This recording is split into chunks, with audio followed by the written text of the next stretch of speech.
Ce n'est pas un baptême fait pour les nourrissons, pour les petits bébés. Tout à l'heure, on va présenter un enfant au Seigneur. Mais si vous lisez la Bible, de la Genèse jusqu'à l'Apocalypse, il n'y a pas un seul endroit où on baptise un enfant. Et de plus, lorsqu'on parle parfois de baptême d'enfant, on parle d'aspersion, avec une eau spéciale. Mais l'eau qui est dans ce baptistère n'est pas spéciale. Et ce n'est pas par un acte magique, par un acte ésotérique qu'on rentre dans le royaume de Dieu, mais c'est quand on rencontre personnellement Jésus comme son sauveur et son Seigneur personnel. Alors quand on fait une rencontre personnelle avec Dieu, et un homme a dit un jour, on ne naît pas chrétien, mais on le devient. On devient chrétien, et parce qu'on est devenu chrétien, on obéit à l'ordre de Jésus-Christ de Nazareth en se faisant baptiser en tant qu'adulte, en étant plongé complètement dans l'eau, puisque le mot baptême signifie immersion et non pas aspersion. Et c'est pour obéir à l'acte de Jésus que dans nos églises évangéliques de Pentecôte, dites Assemblée de Dieu, eh bien nous obéissons à ce qu'a dit Jésus dans l'évangile de Marc au chapitre 16 et au verset 15. Jésus leur dit, allez par tout le monde et prêchez, proclamez la bonne nouvelle à toute la création. Celui qui croira et qui sera baptisé sera sauvé, mais celui qui ne croira pas sera condamné. Donc ce qui amène Laura et tous ceux qui se font baptiser, justement à se faire baptiser, c'est que d'abord ils ont cru au nom du Seigneur Jésus, à l'œuvre de Christ. Et nous aurons l'occasion, après le baptême de Laura, après la présentation de cet enfant, de ce petit Nathanaël, eh bien de vous exprimer en quelques mots encore le programme de Dieu, l'évangile de la grâce, l'évangile du salut, l'évangile signifiant bonne nouvelle, afin que vous puissiez ressortir de ce lieu en disant, eh bien voilà, j'ai reçu le témoignage de chrétiens évangéliques et je commence peut-être à comprendre un peu mieux ce que c'est, et j'espère que même vous pourrez déjà donner votre cœur au Seigneur, parce que le programme de Dieu, c'est un programme extraordinaire. Le programme des hommes n'est qu'ordinaire et décevant, mais le programme de Dieu est extraordinaire.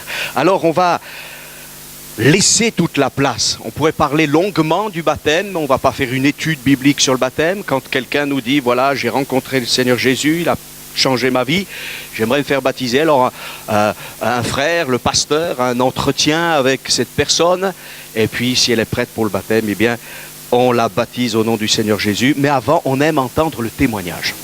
Voilà, parce que Jésus a dit, vous serez mes témoins. Alors, c'est sûr qu'elle doit un peu trembler à chaque fois qu'on, qu'on se fait baptiser ou qu'on vient derrière un pupitre pour parler en public. Ce n'est pas aisé, ce n'est pas facile, et je crois qu'on ne s'habitue jamais vraiment à parler en public. On a toujours un peu le trac, même si on le fait souvent.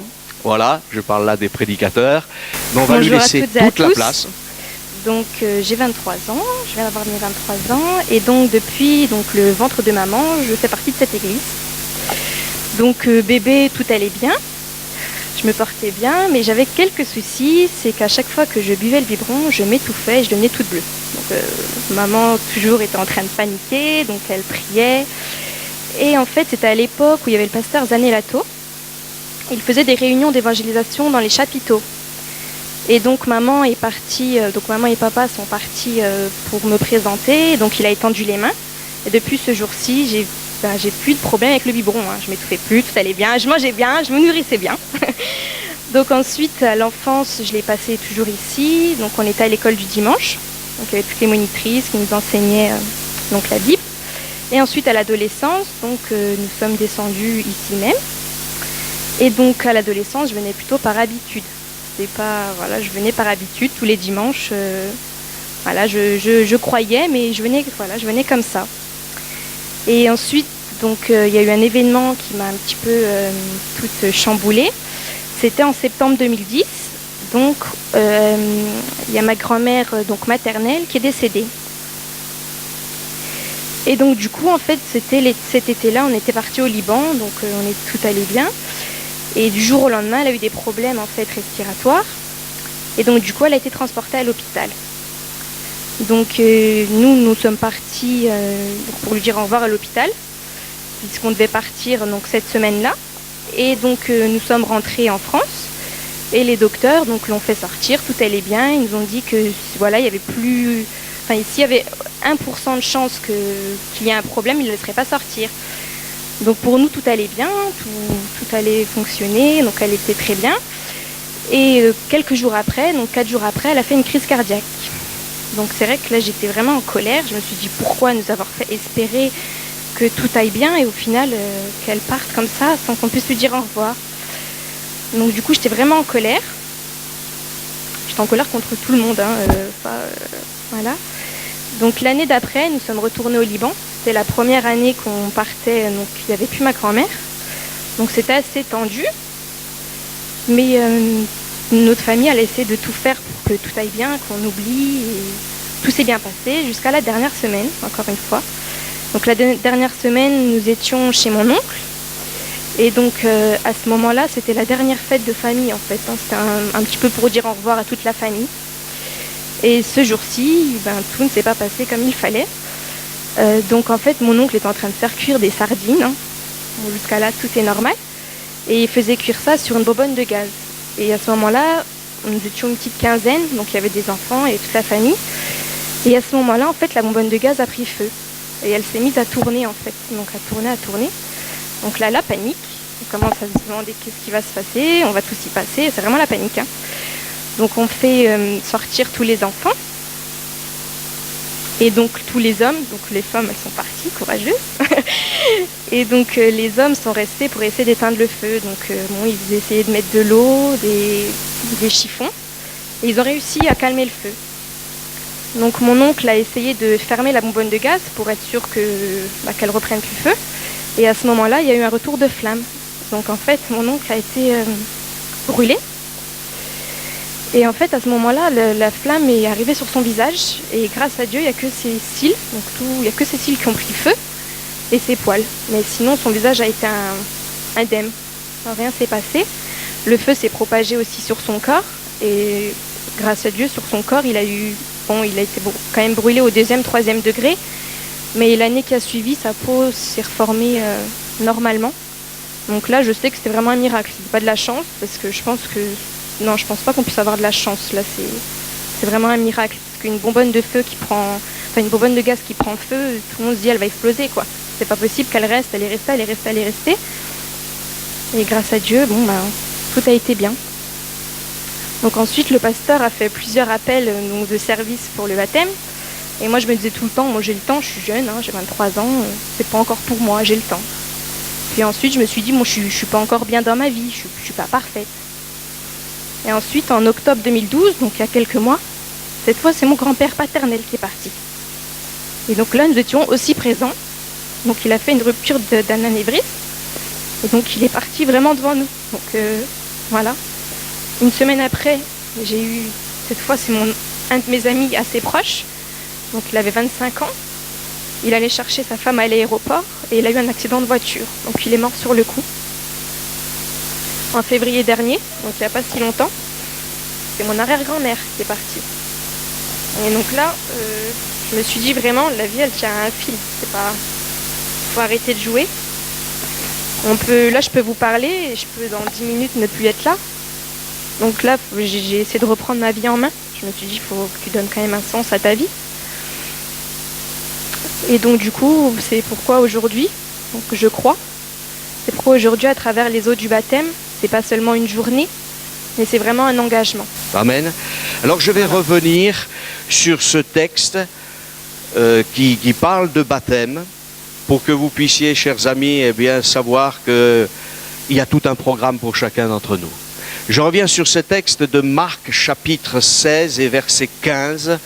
Il y a un ordre de Jésus qui dit ceci, puis il leur dit, allez par tout le monde, prêcher ou proclamer la bonne nouvelle à toute la création.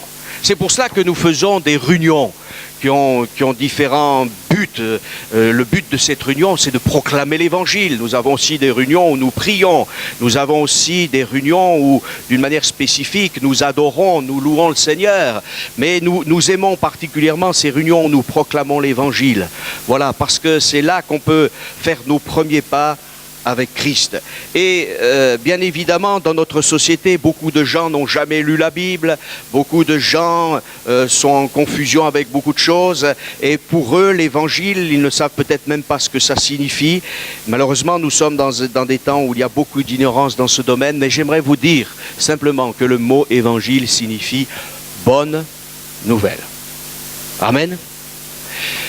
Sans vouloir décrier ou parler négativement de ce qui se passe dans notre monde, mais il faut reconnaître que quand même des bonnes nouvelles, on n'en a pas beaucoup. Quand vous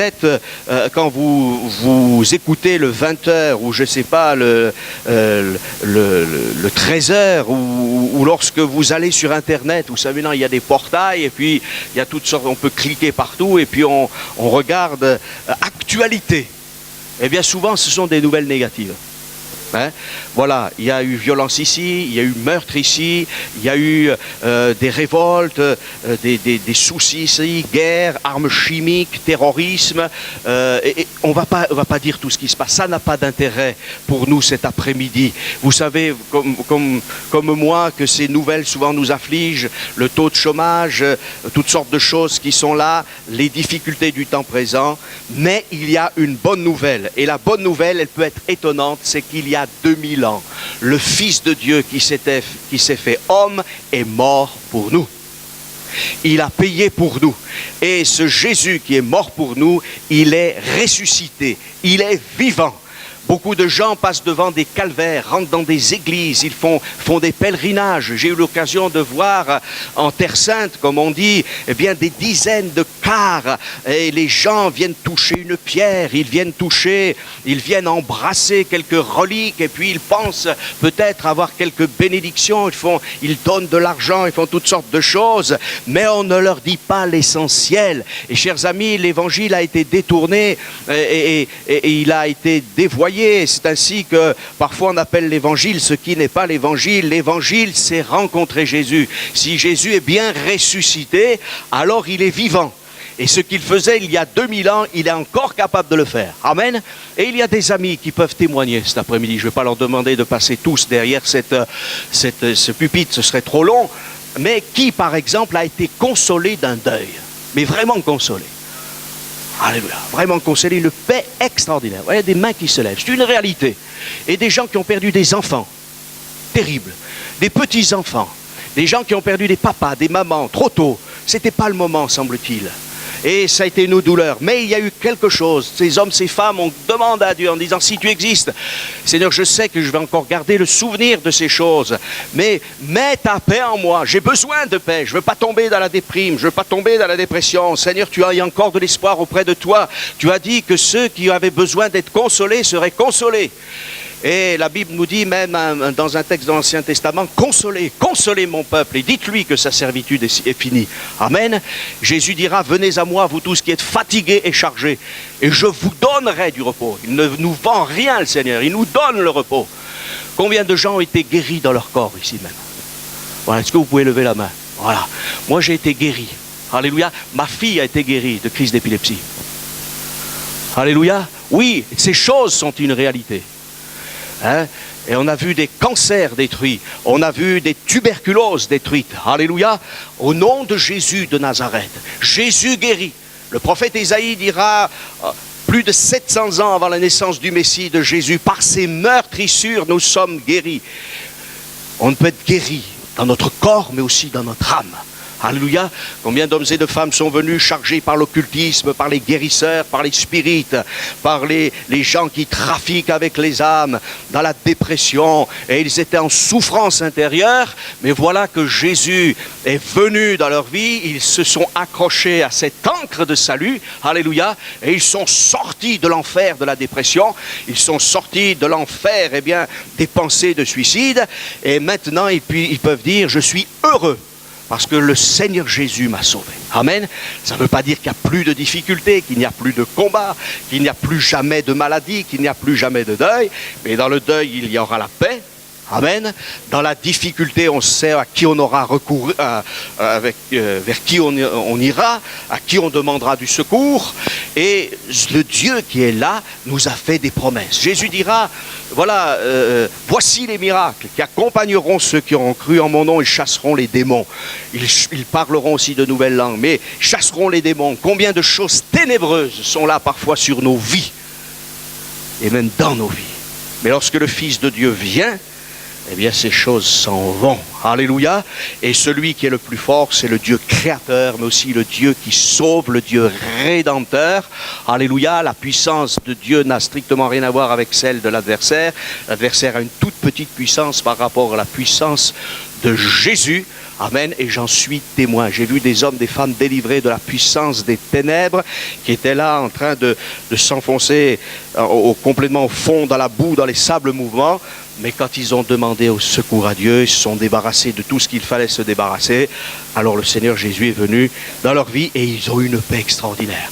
On a enlevé les amulettes, les talismans, on a enlevé les bouquins de magie, tout ce qui est ésotérique. On a enlevé toutes ces histoires de soi-disant pouvoir supra et tout ce que vous voulez. Et à la place, on a pris le livre de Dieu. Alléluia. Et dans ce livre, il est marqué, Jésus dira à ses disciples, je vous donne ma paix. Je vous laisse ma paix. Je ne vous donne pas comme le monde donne. Je vous laisse quelque chose d'extraordinaire. Et vous savez que cette paix que Dieu donne, que seul Jésus peut donner, ce salut, et nous y viendrons encore dans quelques instants, que seul Jésus peut donner, eh bien, il a coûté à Jésus. Oui, nous pouvons bénéficier de l'amour de Dieu. Oui, cet après-midi, nous pouvons bénéficier de la grâce de Dieu. Mais il y a eu un prix. Et la Bible nous dit que Jésus a fait la paix par le sang de sa croix.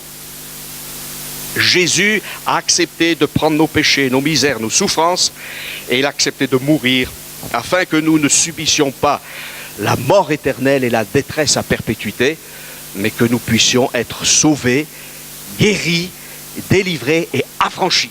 Amen. Et l'adversaire veut nous garder avec la pratique du péché. Il veut nous garder avec la pratique de la rébellion contre Dieu. Parce que le péché, c'est pas forcément tuer et voler, mais c'est dire non à Dieu. C'est dire on veut pas de toi, on va faire nos lois, notre système, on va s'en sortir tout seul.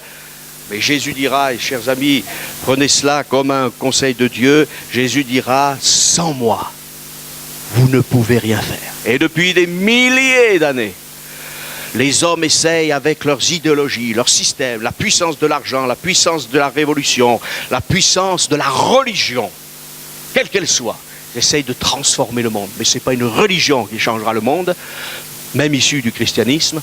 Ce n'est pas un système idéologique, ce n'est pas quand on répartira même toutes les richesses dans le monde, mais c'est quand le Fils de Dieu vient dans un cœur que la véritable transformation, la véritable métamorphose a lieu, au point que la Bible appelle cela une nouvelle naissance.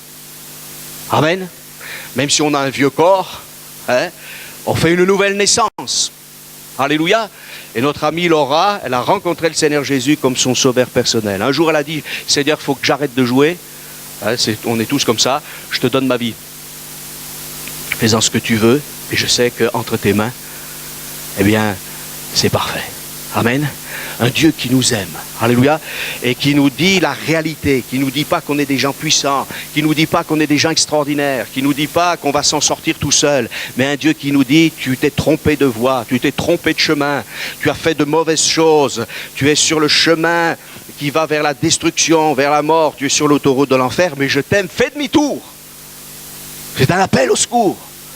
Voilà, et comme les sauveteurs peuvent dire à un moment donné, quand quelqu'un se noie ou est dans les flammes, nous sommes là et on va aller dans la direction des sauveteurs. Et chers amis, cette réunion, elle est là et le Seigneur est présent au milieu de nous par son Saint-Esprit et il veut vous sauver cet après-midi. Non pas pour que vous fassiez partie d'un système, mais que vous puissiez faire partie des élus et que vous puissiez aller aussi dans l'éternité du côté du Seigneur. Jésus dit ceci, celui qui croira et qui sera baptisé sera sauvé. Ce qui sauve, ce n'est pas le baptême. Si si vous croyez cet après-midi, on ne fera pas tout de suite un service du baptême. Mais c'est la foi qui va vous sauver. Et puis ensuite, vous envisagerez le baptême. À partir du moment où on veut se faire baptiser, le Seigneur voit nos intentions. Et même si le baptême est décalé de 2 ou 3 mois, ce n'est pas ça le problème. D'abord, ce qu'il faut, c'est donner notre vie au Seigneur Jésus. Et très souvent, on a pensé que c'était justement le baptême qui sauvait. Ce n'est pas le baptême qui sauve, au point qu'on a fait toutes sortes de folies au cours des siècles. On a dit, il faut que d'abord, on a baptisé d'enfants, ce qui était une première erreur, parce qu'il faut d'abord croire. Comment un enfant peut-il faire une confession de foi? Comment un enfant peut-il croire? Il a besoin d'être nourri, il a besoin de toutes sortes de soins. Et les parents sont là pour ça. Et ensuite, à un moment donné, il prendra sa décision, au moins en tant qu'adolescent ou adulte. Il faut quand même être capable de prendre une décision. Et vous qui êtes là cet après-midi, prenez une décision pour Christ. Celui qui croira, c'est la foi qui sauve. Dieu ne demande pas d'argent, Dieu ne demande pas d'œuvre, il ne demande pas tout cela. Le salut, il est gratuit en Jésus-Christ. Et quelle que soit l'horreur de notre péché, peut-être vous dites, mais j'ai fait échec ici, là, je me suis trompé dans tel domaine, ma vie, j'aimerais bien la refaire, j'ai divorcé, voilà, ça va mal, je ne suis pas bien dans ma peau, je suis tout seul, je suis dans une détresse. Est-ce que le Dieu qui est dans le ciel pourrait quelque chose pour moi? Oui, parce que ce Dieu qui est dans le ciel, il est venu sur la terre, et il est venu sur la terre pour payer pour nous, et ce Jésus, il reviendra pour qu'un jour on soit aussi dans le ciel avec lui. Alléluia! Eh oui, Jésus veut vous sauver. Vous savez, le péché, ça nous colle à la peau, comme peut-être la boue des rues peut coller à nos chaussures quand on est là dans des situations de pluie extrême. On a connu ces choses ces derniers temps et on a besoin vraiment de la grâce de Dieu. Il y a un Dieu qui nous aime et pourtant qui aurait pu nous condamner parce que c'est un Dieu saint. C'est un Dieu qui est parfait et il aurait pu mépriser les gens que nous sommes, il aurait pu nous rejeter, mais la Bible nous dit que Dieu a tellement aimé le monde, alléluia, qu'il a donné son Fils, son unique, afin que quiconque croit en lui ne soit pas perdu, ne périsse point, mais qu'il ait la vie et la vie éternelle. Amen. Combien de foyers j'ai vu bouleversés par la foi en Jésus-Christ? Combien d'hommes et de femmes j'ai vu transformés par la foi en Jésus-Christ? J'ai vu des garçons qui se droguaient complètement libérés. Alléluia, plus besoin de drogue, plus besoin d'artifice, plus besoin de débauche. On a autre chose, on veut autre chose, on veut la pureté, on veut construire quelque chose de solide. Voilà, on ne veut pas forcément s'enrichir, mais on veut être des modèles. Il y a autre chose, il y a une soif. Voilà, parce que Christ vient. Alléluia. J'ai vu des gens dans les ténèbres du spiritisme, libérés. Alléluia. Et c'est ce qu'il vous faut, chers amis. Voilà, combien de gens ont une patte de lapin, ou je ne sais trop quelle bricole matérielle, ils croient que c'est avec une bague, un anneau, ou avec des breuvages qu'on va changer la vie. Et il y a toutes sortes de charlatans, de fils du diable qui sont là sur la place de Dijon, dans le monde entier, pour dire, voilà, on a trouvé. Non. Nous avons trouvé le Fils de Dieu. Alléluia. Et nous vous invitons à faire de même. C'est votre choix. Peut-être que vous vous interrogez, mais ne vous interrogez pas trop longtemps. Parce qu'aujourd'hui, c'est le jour du salut. Et nous ne sommes pas là pour faire des prosélytes, chers amis. Ça ne m'intéresse pas. Il n'y a pas pire qu'un prosélyte. Voilà. Donc, quelqu'un qui vraiment a fait une expérience personnelle. Alléluia. Alors, cet après-midi, Jésus est au milieu de nous. Et l'Écriture nous dit aussi que la guérison est prévue. Amen. Alors j'aimerais, si vous le voulez bien, qu'on puisse pendant quelques instants prier notre Dieu. C'est quoi prier? Ce n'est pas une formule. Ce n'est pas simplement un temps qu'on accorde dans la liturgie religieuse en disant, bien sûr, quand on est dans la religion, il faut prier parce que toutes les religions ont prié, et puis ceci et cela.